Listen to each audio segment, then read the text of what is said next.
Good afternoon and welcome to the first lecture of the 2014 Food for Thought Luncheon-lecture series. I'm Mary Kay Cooper, Senior Director of Alumni Relations here at the university. This series is sponsored by the San Antonio Alumni Chapter and coordinated by the Alumni Office. The series is designed to spotlight Trinity's outstanding employees. Before we get to today's talk, I would like to tell you about an upcoming event. Trinity's Distinguished Scientist Lecture Series presents Sir Harold Kroto on March 5th in Laurie Auditorium from 7:30 to 9:30 p.m. Kroto is the English chemist who shared the 1996 Nobel Prize in Chemistry with Robert Curl and Richard Smalley. Kroto is the Francis Epps Professor of Chemistry at the Florida State University, which he joined in 2004. Prior to that, he spent a large part of his career at the University of Sussex, where he now holds an emeritus professorship. The lecture is free and open to the public. We're pleased to have several special Trinity people with us today, and I want you to be able to recognize a few of them. Two of them are Vice President for Faculty and Student Affairs, Michael Fischer, and his wife, Kim Fischer.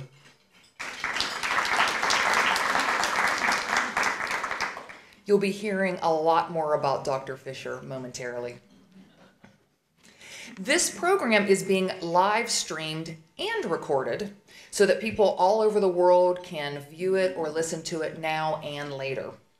So during the question and answer period, please come to the microphone to ask your question. In addition, those of you in our virtual audience today are welcome to tweet or email your questions for the Q&A. Those instructions can be found on your screen. And I ask your forgiveness now. I will be on my phone during the presentation monitoring those accounts. Our speaker will be introduced by Carol Covert, class of 1984. She is a director and the Recruitment Network Chair on the San Antonio Alumni Chapter Board. Take it away.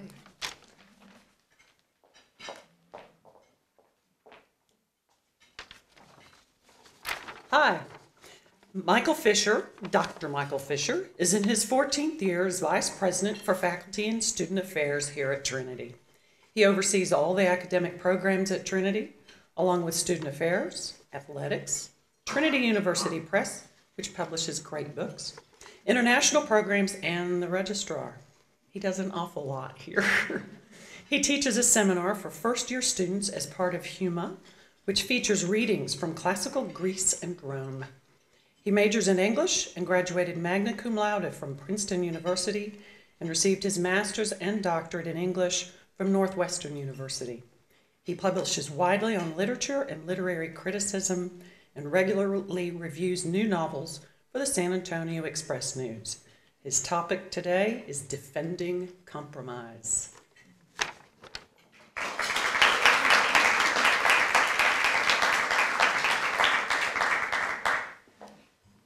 Thanks very much, and thank you all for coming.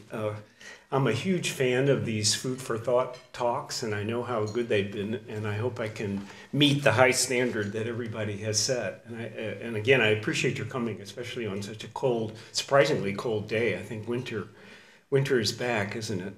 Well, my topic is defending compromise, and the basic points that I'm going to be making are that it is very difficult to defend compromise in America today, and it's also very important.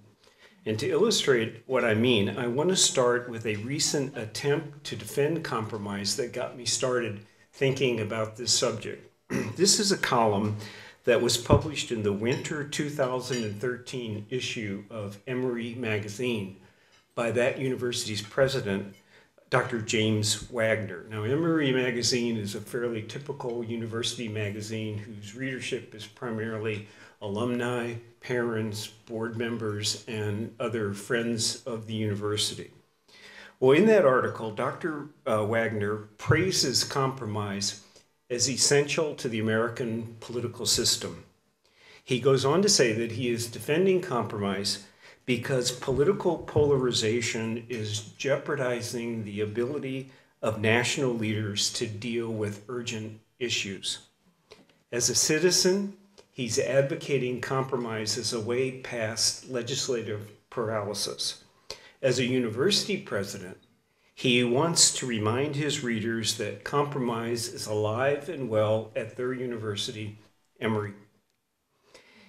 What Dr. Wagner calls the messy inefficiency of university life, and by that he means our tendency in universities to want to reach consensus before we make any decision, no matter how long that process takes.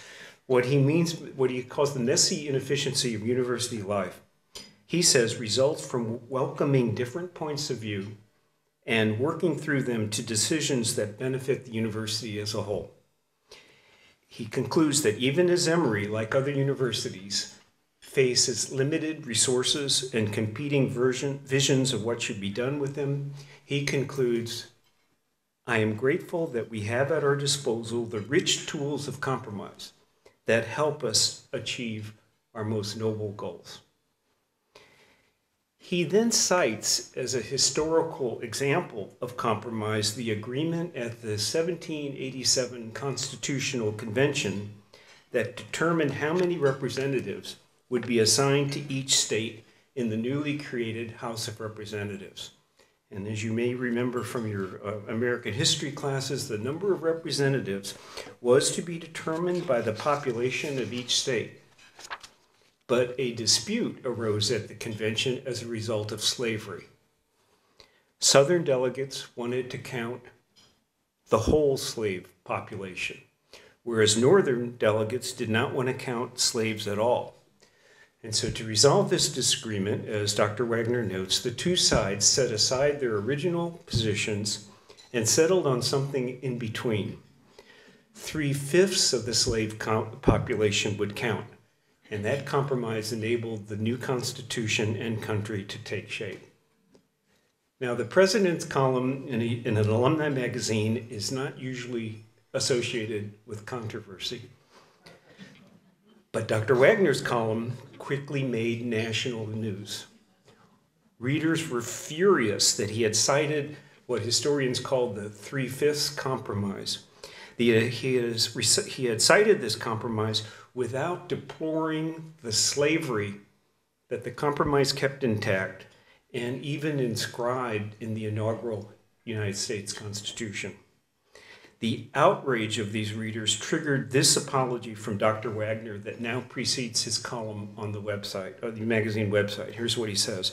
A number of people have raised questions regarding part of my essay in the most recent issue of Emory magazine. Certainly, I do not consider slavery anything but heinous, repulsive, repugnant, and inhuman. I should have stated that more clearly in my essay. I am sorry for the hurt caused by not communicating more clearly my own beliefs to those hurt or confused by my clumsiness and insensitivity. Please forgive me. Most readers, myself included, accepted this apology, but the damage had been done, if not to Emory's reputation as a university, it's an excellent university, or to Dr. Wagner's presidency. The damage had been done to his defense of compromise, which got lost in the noise. Now, I think that Dr. Wagner's defense of compromise and the furor that it touched off say much about attitudes toward compromise in contemporary America. Like Dr. Wagner, many observers feel that unprecedented polarization is hurting the country. Pick any issue, and chances are that the national legislative stalemate is making it worse. So with political gridlock identified as the problem, many people put forth compromise as the remedy. But when a specific compromise is proposed, even a compromise less controversial than the so-called 3/5 compromise, when a specific compromise is proposed, even the most ardent proponents of compromise attack it. The failure to arrive at an agreement then produces additional opportunities for the two sides to blame one another. Finally, when at all odds an often last-minute compromise is achieved, it occasions disappointment, not celebration. So that in our common conversation, a compromise has come to suggest not every faction benefiting, but all sides feeling shortchanged and more determined than ever to defeat their adversaries next time instead of giving in to them. So in the work that I'm doing, I'm trying to explore why compromise functions as what one philosopher calls a boo-hurrah concept. Something we cheer in theory, hurrah, as evidence of cooperation and generosity, but attack in practice, boo, as a sign of selling out and spinelessness. I'm glad you appreciate that because it took me about a week to figure out what he meant by boo hurrah. I thought it was initially one word, and for me to, I'm glad I got that fixed. So what I'm looking at, and I'm in exploring this, I'm looking at the role that compromise plays in resolving or fail to resolve a wide range of disputes, from international employment and legislative conflicts to business and aesthetic disagreements. I'm especially interested in aesthetic disputes because I think that in the consideration of compromise, as in so many areas of our lives, literature and the other arts are underutilized resources. I'll return to that in a minute. By an aesthetic dispute, I mean the argument that can break out when two people disagree in their judgment of a work of art. When, for example, I sleep through a movie that moves my wife to tears. My family and I have an ongoing debate about what it means when I fall asleep in a movie. They think my falling asleep disqualifies me from making a critical judgment. After all, I've fallen asleep. I think that my falling asleep is a critical judgment because I don't fall asleep when I'm watching a Spurs playoff game, which has all the drama and excitement missing in the movie that made me fall asleep. Now, in our family, and maybe in some others, these debates are resolved not by compromise, but by capitulation on my part. I give in. I accept defeat, and that's how the dispute goes away. Now, I'm exaggerating what happens when we debate movies in our family, but two important points about compromise are in this little family drama that I've been sharing with you.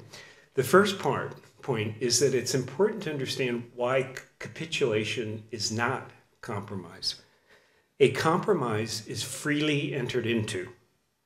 It's not the result of extortion, blackmail, or force. When someone refuses to deal with a kidnapper demanding ransom, that person is not refusing to negotiate, but refusing to be bullied. And there's a big difference. People who value compromise, and I'm one of them, people who value compromise are affirming the democratic ideal of individuals resolving their differences peacefully through the give and take of free discussion, not through force of any kind. A coerced agreement is not a compromise, but a begrudging concession, a resented pause in a conflict that one day is sure to resume. A second important point about our movie debate is that being in a long-term relationship that we care about adds to our incentive to compromise. In such a relationship, I trust that the concession I make will be reciprocated, that I won't be taken advantage of, that maintaining the relationship matters because over time I benefit from the differences the relationship brings to my life. The partners in such a relationship often refrain from driving as hard a bargain as they can out of respect for one another and what they have achieved together. They aim not at humiliating one another or paying back grievances, but finding ways to continue as partners together. Empathy plays a key role in such a relationship, as each side acknowledges the legitimate needs and honorable motives of the other. Sharing the world with someone who thinks differently becomes an opportunity for growth, not an occasion for resentment or counterattack. These are very important points in my understanding of compromise. Being in a relationship that you value, and that can be a personal relationship or a workplace collaboration. Being in a relationship that you value, empathizing with the other person, and being willing to compromise, all these reinforce one another. If you weaken one of those, you jeopardize the other two. I'll return to these larger points in my conclusion, but first let me look more closely at another kind of dispute, legislative disagreements, and more specifically, why members of Congress find it so hard to compromise, even as they deplore the gridlock that results from their own actions. And here I've been helped by a recent book by Amy Gutman and Dennis Thompson called The Spirit of Compromise: Why Governing Demands It and Campaigning Undermines It. Like Dr. Wagner, like me, Dr. Gutman and Dr. Thompson emphasized the necessity of compromise in democracies, which in their view, as well as in mine, should value disagreement and welcome different points of view. They point out that even if a landslide election were to bring the Senate, the House of Representatives, and the White House under the control of one party, the need for compromise would persist because of inevitable differences within that party. In a democracy, even the most powerful national leader, and the usual examples I often hear are an arm-twisting Lyndon Baines Johnson, a savvy Abraham Lincoln, at least in the Spielberg movie, a persuasive Ronald Reagan. Even the most powerful national leader still has to find receptive partners from the other side and meet them halfway, even if that other side is within that person's own party. There is always another point of view in a democracy, and there always should be. Compromise will thus always be essential, will always be what Dr. Gottman and Dr. Thompson called the artistry of democracy. There is no escape from compromise. It's an indispensable precondition for achieving legislative change from this point of view. We can't ever have an important piece of legislation that didn't involve compromise at some level. Put this more negatively, without trade-offs, concessions, and mutual accommodation to bridge divergent perspectives, legislating degenerates into grandstanding gestures and ineffectual rhetoric. So although compromise will always be essential to getting things done, Dr. Gutman and Dr. Thompson show that specific legislative compromises are always vulnerable to second guessing and disappointment. For one thing, in practice, compromises are what they call path dependent, meaning that how a compromise is reached affects how it is valued. And the process of arriving at an agreement will never be perfectly transparent, inclusive, and paced.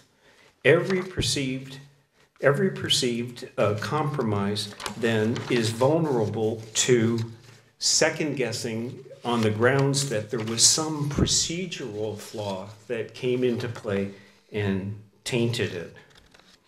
Another reason why compromise is vulnerable to second guessing is that in our polarized contemporary American politics, win-win solutions are rare, and it's difficult to find common ground, which means that making concessions is much more common than finding things that people can agree on.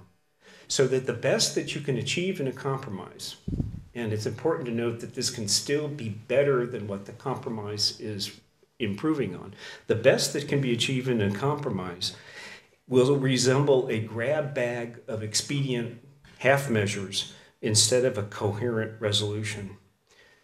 One final point, adding to the vulnerable of compromises after the fact, second guessing, is that in the process of engaging in a compromise, the participants really never know what's going to happen or what they should do. In other words, parties to a compromise can never know if they should have tried a different tactic at the outset or held out for more at the end.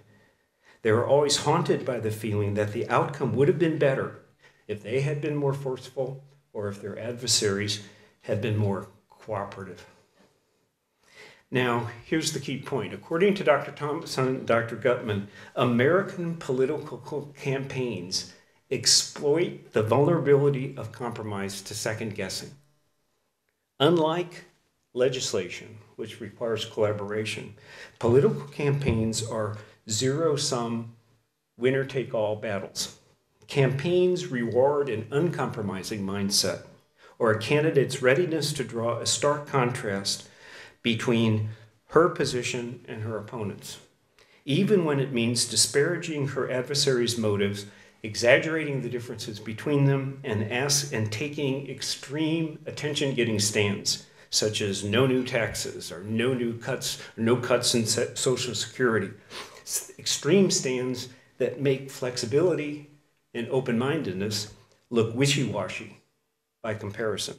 So in a campaign, short-term gains override the longer-term relationships that compromise depends on. Candidates in a campaign listen to their opponents, but not for overtures that they can reciprocate, but for weaknesses that they can exploit. Winning isn't everything in a political campaign, it's the only thing. Now, Gutman and Thompson argue that in American politics, for a variety of reasons, campaigning never stops. Congressional Republicans and senators are always looking back at the last election or ahead to the next one, at great cost to their ability to govern. Especially in gerrymandered House districts controlled by a single party, the next election means the next primary, when elected officials know they will be challenged by opponents who hold their achievements against them exactly because those legislative achievements required compromise.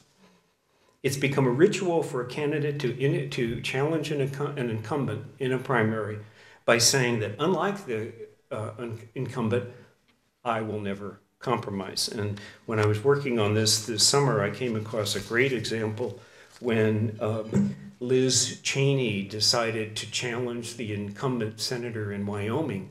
And Wyoming is a state where if you win the, in this case, Republican primary, you're pretty much guaranteed to win the election. It's not gerrymandered, but it's just how the makeup of the population. And the article describing her entrance to the race and her challenging this incumbent said, here's what it says. It says, along with, she describes him sort of tacitly as too old.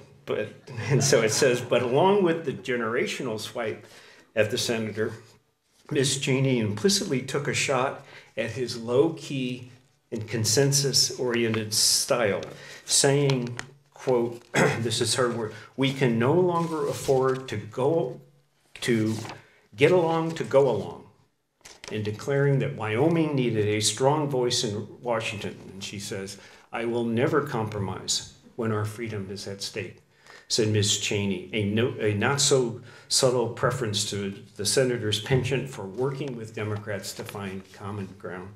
She subsequently dropped out of the race, by the way, but for other reasons. So here's the dilemma. In primaries, candidates can't win without staking out extreme positions and vowing never to compromise. In office, however, elected officials can't get anything done without being more flexible and thereby risking in the next election criticism for flip-flopping. Aided by rules like the filibuster, which give disproportionate power to minority voices, obstructing change turns out to be politically smarter and easier than making the concessions necessary to achieving change. Anticipating gridlock, legislators exchange proposals that have no chance of passing, but that play to the base that will be judging them in the next election. Hardliners measure proposed legislation, which again always involves compromise, not against the status quo, but against a dream that they refuse to give up. The dream of having it all without ever having to take into account the perspective of the other side. And that's the dream that campaigning encourages. Here's a milder example of this after-the-fact criticism of compromise that occurs all the time in political campaigns. Have you ever noticed that whenever a compromise is achieved, this is particularly true, I'll use my own home here in universities. Have you ever noticed that when a compromise is achieved, some people anyway, will look back at it and say, oh, it's okay, but it's a compromise. Or you can tell it came from a committee. Or my favorite expression is, I guess it's the best we can do, but if I were king, I would do such and such. And the way this usually works in universities, let's say your department has decided to require, I'm just making this up, 2 semesters of foreign language. And then the superior comment goes, well, if I were king, I would have required 4 semesters of 6 foreign languages and shown that we were really serious about international education. Well, I love that expression because it really reminds me why in a democracy we did away with kings. And here I think there's one other adage that comes into play. If you've ever heard the adage, which I think is very helpful, never let the perfect get the better of the good or the better. I think this is very valuable because often our concept of the perfect is our own personal fantasy of what perfection ought to be, against which we then measure the collaborative work of our colleagues. And a while ago, my wife and I are avid swimmers, and we love to go swim laps in the Trinity pool. And a while ago, there was a great article in the New York Times of a woman complaining about poor behavior in swimming pools, meaning people who will stand in a lane and talk while you want to get in and swim, or people who won't share a lane. And the title of her article was, "You're not the only one in the pool." And I think that if there's anything you take away from this as a sort of a reminder that I think we all need, is just we all need to tell ourselves every once in a while, you're not the only one in the pool. And that, I think, breeds appreciation what our colleagues are doing. Well, Thompson and Gutman proposed many specific remedies for the legislative dilemma that I just described, in particular for limiting and reforming campaigning. But I want to focus on one more general comment that they make that they don't develop very much, which is that they say they think what we need is a new K through 12 civic education that would help young people learn how to engage constructively with people who disagree with them. Since they don't say much about it, I will. And one of my heroes for this kind of civic education would be one of the historical figures would be some people who have made a major difference in their societies, not by spurning their adversaries, but by respecting them. I would personally nominate Nelson Mandela for such a history. Robert Mnookin, who chairs the Harvard Law School program on negotiation, calls Mandela one of the best negotiators of the 20th century, not because he always won, but because he changed the conversation from winning and losing to collaboration. Mandela had every reason not to negotiate with the national ruling party of South Africa. 23 years of unjust imprisonment, pressure from his followers, his political base to retaliate and strike back even violently once he had a chance. Lack of any personal feeling whatsoever for F.W. de Klerk, the adversary he had to negotiate with. But Mandela's decision to bargain with his enemies and even compromise with them turned out to be more successful than violent resistance ever could have been. As Mnookin writes, quote, Mandela was a negotiator to whom one could make concessions and yet maintain one's self-respect. Mandela worked hard to establish and maintain a personal human connection with Afrikaner leaders whose lives and experiences and attitudes were radically different from his own. These leaders came to see that Mandela really believed in racial reconciliation. They saw that his vision of South Africa included them. Also in this education that I'm describing here, I also want to argue that literature and the other arts should play a central role. Again, this is the kind of education that would help young people learn how to compromise. Not too long ago, in the San Francisco Symphony was having a very bitter labor dispute. And one of the musicians was asked, well, why are you so stuck in this dispute? Why are you so meaning everybody, not just the musicians, why are you so gripped with retaliating and revenge and getting even, and you just can't seem to move forward? The musician said something that I think has stuck with me ever since. He said that the unwillingness to compromise was fueled by what he called the fear of empathizing, the fear of hearing somebody else's side, lest it make it harder for you to disagree with that person. And I think that literature and the other arts combat this fear of empathizing by exposing us to different points of view. Think here of Shakespeare and the astonishing range of characters and viewpoints he allows us to enter into. Reading and discussing literature slows us down, encourages us to choose our words more carefully, makes us more patient with complexity, helps us get outside ourselves and consider other points of view without always having to interject our own. Now, thinking about education takes me back to the Emory Magazine article that I started out with, and so I'll conclude by offering you my personal response to that article. Okay, I have to say, he chose a terrible example, in my opinion. It's one that gives compromise a bad name, and it links compromise to expediency, getting along at all costs, and cowardly giving up on our values. But the question comes up is, well, why do I think that's such a bad example?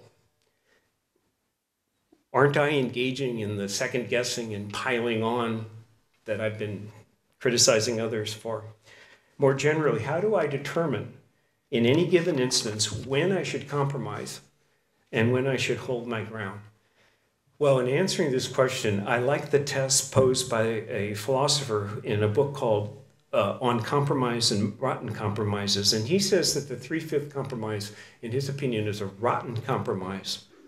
A rotten compromise, he says, secures peace, but at the expense of justice, which at the time of the Constitutional Convention demanded an end to slavery instead of allowing it to continue.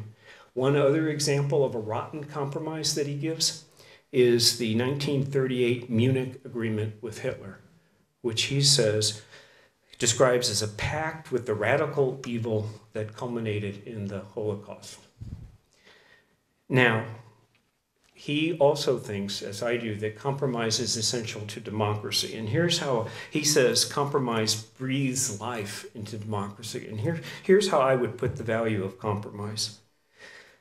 Openness to compromise means readiness to share the world with people who differ from us.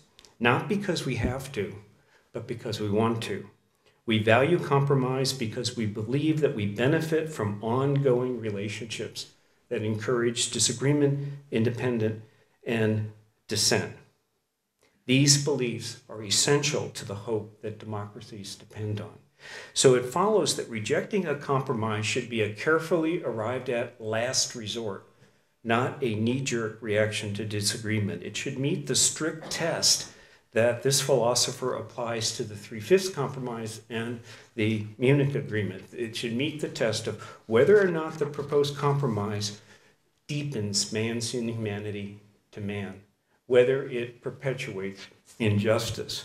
Now, once a proposed compromise passes this strict moral test, then it's open to other kinds of tests, such as is it doable, is it cost, and so forth. So I would hope that if I succeed in this talk, we would, in the future, reject a proposal, not because it's once it passes this moral test, reject a proposal, not because it's a compromise, but because it's a bad compromise, to be replaced through continued discussion by a better compromise. Now, here's a final reason why defending compromise has become so difficult. It's our willingness to apply to all compromises, the forceful moral disapproval that Professor Marguerite, the professor I've been quoting, reserves for the 3/5 and Munich compromises. And here's a mild example of what I mean, taken from one of those NBA games that I always manage to stay awake for. In 1999, June 1999, New York Knicks player Larry Johnson was fined for the NBA for not doing something the league required him to do. And he defended his uncompromising non-compliance with this request. And he protested the fine by saying that he and his teammates were, quote, rebellious slaves, thereby likening the NBA to an oppressive plantation. Now, what Johnson had been asked to do was to give an interview after a playoff game to the announcer, Bill Walton, whom he didn't like because Walton had criticized his play. Now, Johnson at the time was under an $84 million contract with the New York Knicks, and a puzzled New York Times reporter asked how he could compare himself to a slave.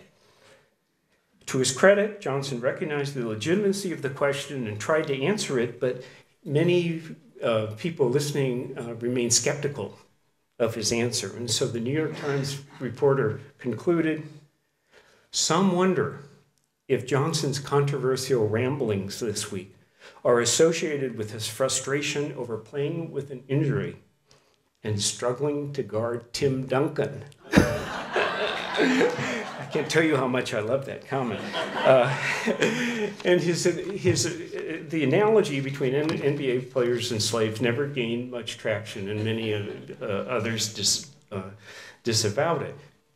Sadly, however, discussions of controversial political topics today, especially over the internet, continue to raid modern history for questionable historical analogies. It's common in these discussions for people to demonize the people they disagree with by invoking horrendous villains, such as Hitler and Stalin. It's also common for people to criticize the proposals they dislike by equating them to some of the worst atrocities in modern experience, including such as the Holocaust. As the rhetoric heats up, individuals lose perspective, blow things out of proportion, and end up rejecting all compromises as rotten. What's even worse, they limit themselves to exchanging their ideas only with people who they limit themselves to exchanging their ideas only with people who already agree with them. And what happens is we get this sort of self-contained echo chamber in which individuals often egg one another on into taking even more extreme positions. It reminds me of what happens before a football game where you have teams on opposite sides of the field within each team yelling at one another and hitting each other on the shoulder pad and getting everybody just sort of like revved up for the combat, which is the football game. And I think that that's probably a valuable way to prepare for a winner-take-all competition like a football game. But it's not so good preparation for thoughtful collaboration and possibly compromise. Now, I understand that things can be said hastily in anger, distortions, insults, and so forth. But for me, that's a problem. That's not the inevitable outgrowth of disagreement. Despite much evidence to the contrary, I believe the discussions of controversial topics can be civil, respectful, and informed. These are the discussions that nurture the possibility of compromise and keep hope for compromise alive, not shouting matches. I also believe that universities can be places where conversations thrive. And here again, I agree with Dr. Martin of Emory. In fact, what Dr. Martin says about Emory University, I would say about Trinity. It's a university that welcomes different points of view and works through them to decisions that benefit the university as a whole.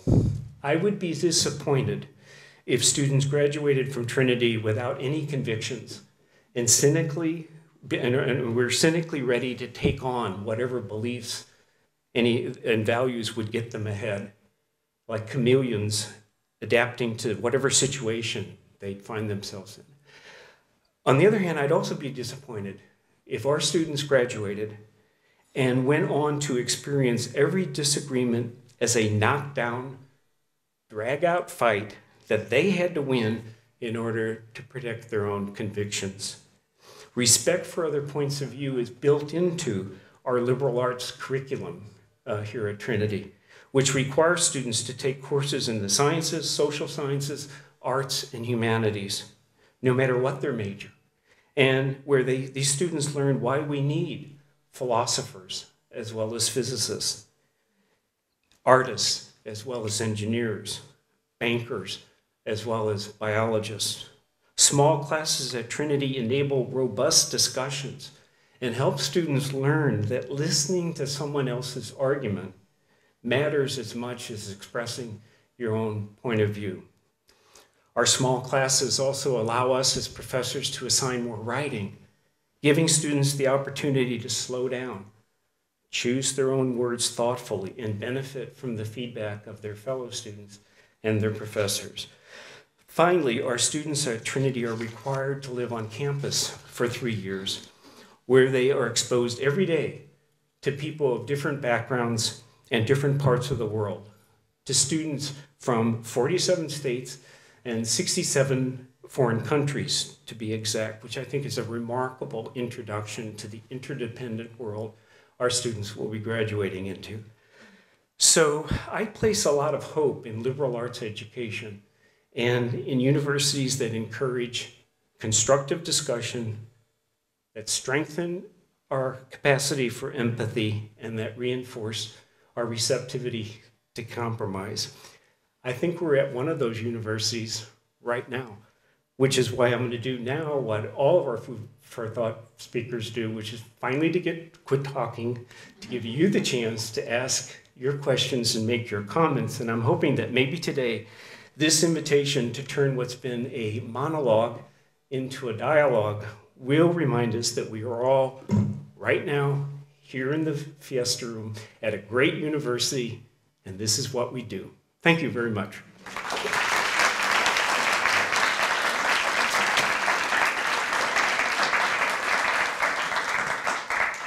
That's your cue to ask questions. You know, I am dying to get a tweet question. I've never read a tweet in my life, so if anyone... Not yet. Okay.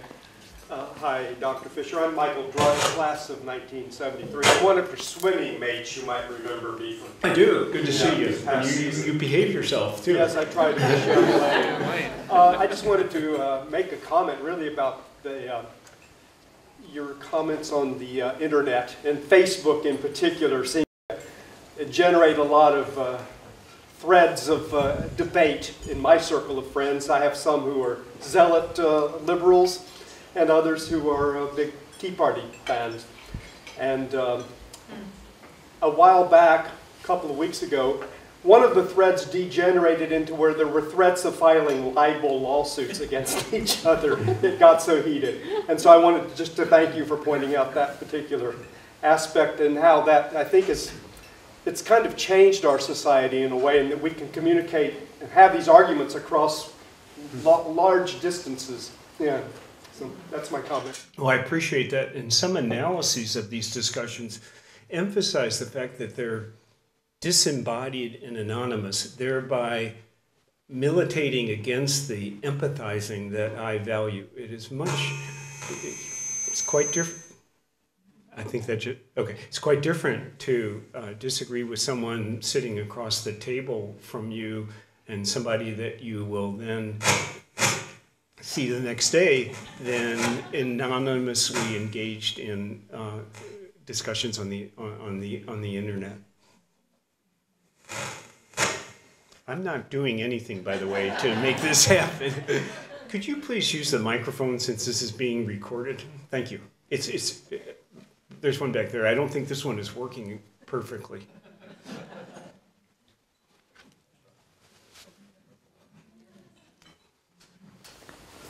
Hello there. Is it on? Yeah, I think so.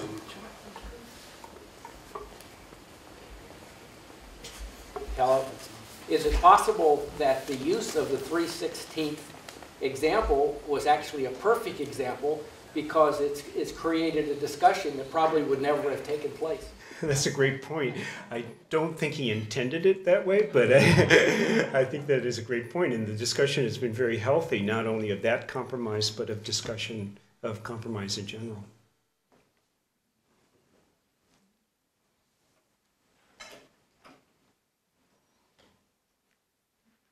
Any other questions? Jeannie, do you mind using the microphone? Or?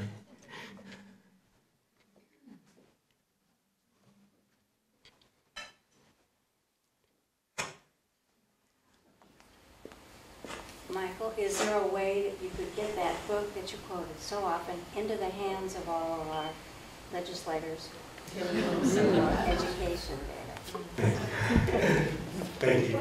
What is the name of Dr. Goodman's book again? It's called The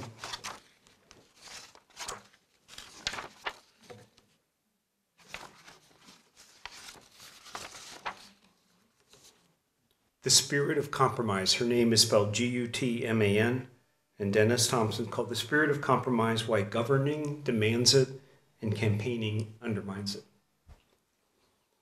And the other book I was referring to, the other two other books, one is called, it has to do with rotten compromises, and let's see if I can find it quickly. It's something on compromise. The author is Margalit, M-A-G-A-L-I-T, and then the other book that I referred to by Robert Mnookin, who's the head of the Harvard Negotiation Project, it has the great title, Bargaining with the Devil, when we should, the subtitle, when we should negotiate with someone and when we should fight. And it's all about how to determine in any given situation when to consider a compromise. It's really, it's quite good.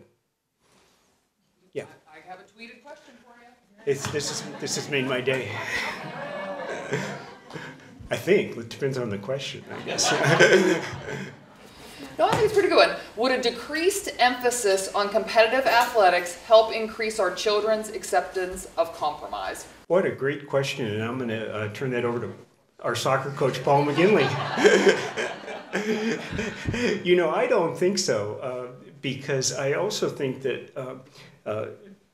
competitive athletics demands teamwork, and teamwork requires collaboration and subordinating your individual interests to something else. Now, obviously those teams collide with other teams, but to get there, they really do have to work things out. And as Paul, who's our next speaker in Food for Thought, will tell you, you know, there's a lot of issues on teams as to who gets playing time, etc. And there's a lot of contests between the individual and the group, a lot of compromise involved, if not with the coach, because he never compromises, but if not with